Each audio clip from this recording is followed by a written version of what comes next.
Hi everyone, welcome back to WHU TV. It's nice to see you. I hope you're keeping well and having a good weekend. Trying to have a good weekend, I should say. This is the full-time thoughts. Let's talk about it of West Ham 0, Crystal Palace 2. But as always, guys, this video is sponsored by the channel sponsor 3retro.com.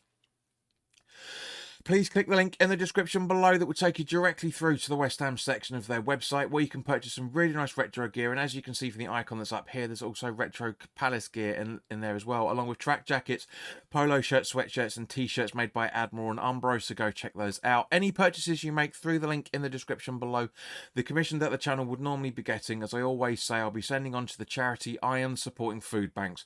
They're based in the Newham area and they're helping those in the Newham area and the Essex County and further afield for that matter, as they're currently supporting over, probably close to, if not over 80 separate food banks by the time of this recording. So guys, go grab yourself a really nice retro shirt. You'll be saving yourself a few quid in comparison to your respective club shop if there's any Palace fans watching, and you'll be helping those that are less fortunate than you and I. But if you want to make a donation directly to the charity and you don't want to make an affiliate link, that's perfectly fine. There is their Just Give and Fund link in the description below. So £1, £2, £5, whatever you can afford, guys. Believe me, every penny helps. So guys, let's crack on straight away by talking about the team sheet. Fabianski remaining in goal with a back three of Creswell, Kilman and Mavropanos, technically speaking. Emerson and Wan-Bissaka as the wing backs, with Rodriguez and Alvarez in the defensive midfield positions, with Souček, Paquetá and Kudus in the attack striker positions. So I can understand why Soler was dropped and Creswell was brought in for a back three, because we are very light at the back, guys, at the moment, as we know. You know, if I think Toledo would have been in there if he had been fit. So, you know, but it was, the first half was two teams as fire and ice, basically. Palace weren't doing all that much. They didn't really get out of first gear. Neither did we to a certain degree. We had a few chances here and there, but as did Palace. So going into 0-0, I thought was the right move.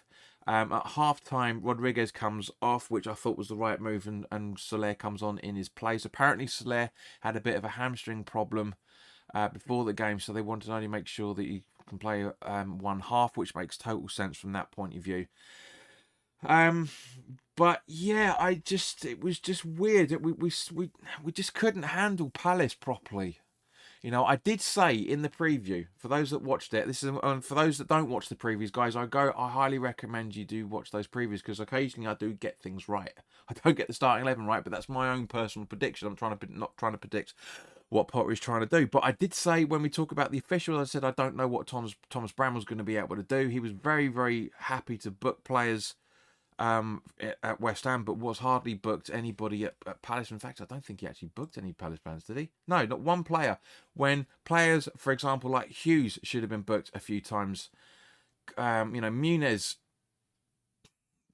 Eze, you know, Sarr should have been booked a few times. It's ridiculous, but no, he reserved it purely for West Ham, as they always do. But, and obviously Mavropanos, I didn't see it only until obviously his sending off, but he did actually get booked first time round, so I didn't actually know that at the time.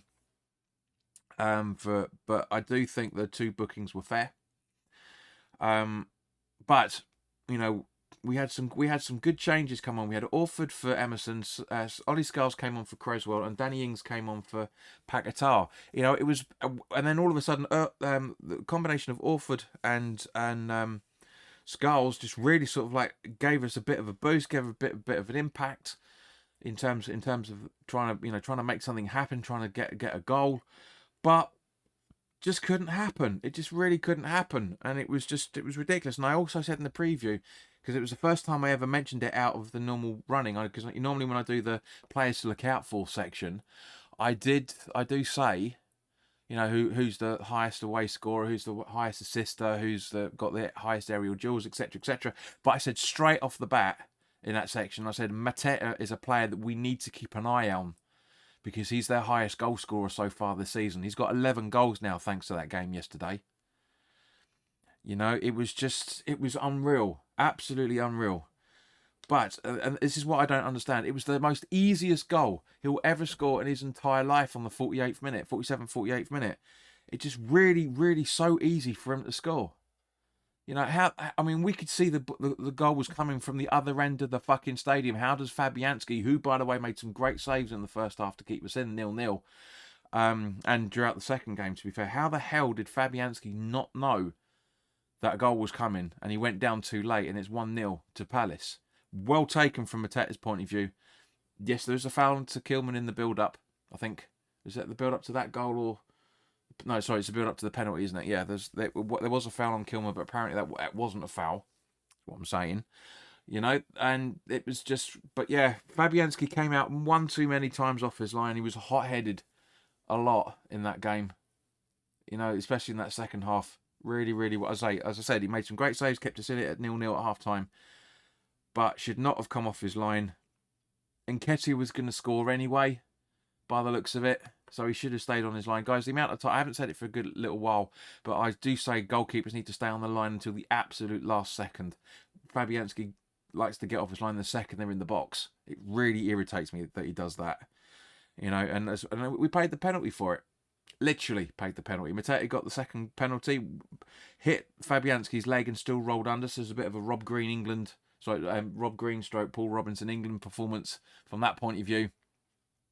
But what I do want to say, guys, is I've said it many times, and I'm sick and tired of keep saying the same thing. This is the players have to be culpable for what they're doing. We were seeing Allardyce tactics out there at one point. I know obviously Creswell was the only player out there that was there under Allardyce, but do you know what I mean? We were seeing Moyes tactics out there for them, and those are majority out of those players out there were Moyes players, and this is the issue. You know, Mavropanos was quite rightly getting singled out because again he's had an absolute fucking shocker. You know, the guy is a pussy as well. When he walked off the pitch when he was sent off for the second yellow, and he walked past the Crystal Palace fans, he's got no backbone. He walked back onto the pitch, diagonally walked off the pitch. It's like, what are you doing? I mean, I know they're allowed to do that, but at the same point, he shouldn't. He needs a backbone. He really genuinely does. He should have applauded him or just done like that. Have a bit of banter with him. Do you know what I mean? He just no. Honestly, such a pussy. But as I say, in the second half, not many people had a decent performance. You know, as I say, apart from Scholes and Orford, they came on really well. You know, Gilham came on as well just before a few minutes before the penalty was scored. Seemed to do okay. You know, so but yeah, it is disappointing. It is disheartening. But guys, I want to say, if you're watching, I want to say I don't normally do this, but I want to have a quick shout out to Alex and Trisha that me and Bill met in the pub last night after the game, playing. We were playing Cards Against Humanity with them. They're quality people, and yeah, good guys. So shout out to you two. I hope you guys got home all right. Getting back to Alex's place in Billericay. But yeah, very, very, very disappointing. But at the same point, guys, going into this afternoon's games, we are still 10 points away from the relegation zone, and we are 12 points away from a Champions League place. It's not great, but it's not that bad. You know, we've got 18 games. Well, no, it's not even that now. Where are we? We've got 16 games left in the season. You know, it's still all to play for. I do genuinely think that Potter is going to be. Because we don't play Villa away until this time next week, right? Graham Potter has got a week to put his proper training involved, to explain his tactics properly.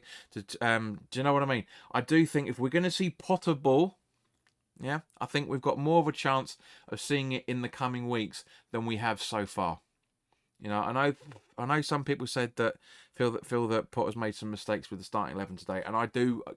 If a starting 11 yesterday, I should say, I do agree to a degree. I don't wholly agree, but I do think Creswell, like I said earlier, I do think Creswell in the back three was a mistake, but we had no other choice.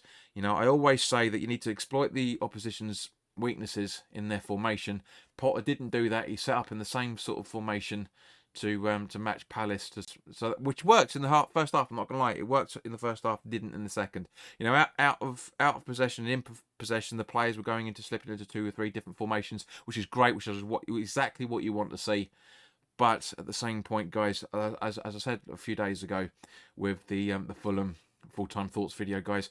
There is a lot of work still to be done, and there really, really is. And you know, our defending is shocking at the moment. It's absolutely shocking. Nobody's taking responsibility. We basically had a back seven at one point with Alvarez and Rodriguez.